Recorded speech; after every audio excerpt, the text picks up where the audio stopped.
Hello mga ka-vlog. Ito tayo ngayon dahil umuulan at gabi na. Dito lang tayo sa bahay. Papakita ko sa inyo ang mga tools kong nabili. Ito. Meron akong letter L, Eskwala. Binili ko to. Meron akong paet. Ito ang paet. Meron din akong pangkinis ng semento. Yan. Bumili rin ako ng lagaring bakal. Bumili rin ako ng pansukat, metro. At meron na rin akong grinder. Bagong bago.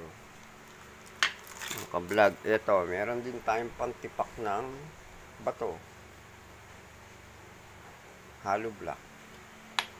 Meron din tayong kutsara na panghalo ng semento.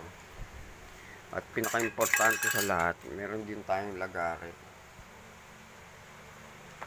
At ang pinakamaganda, pan-level, para pantay-pantay. Puro gamit yan ng karpintero. Kasi plano kong mag-aral mag-karpintero. Kaya yan mga ka-vlog. Like, share, and follow nyo lang tong aking mga gamit. Ayan. Nakakalat lang dito sa sahig. Sana matutunan kong magkarpintero. Kasi mukhang malaki ang sweldo ng karpintero eh. Uunahin kong i-renovate yung bahay namin. Magtatiles ako.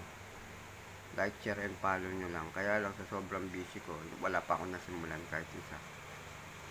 Sana magkaroon ako ng time para magawa yan.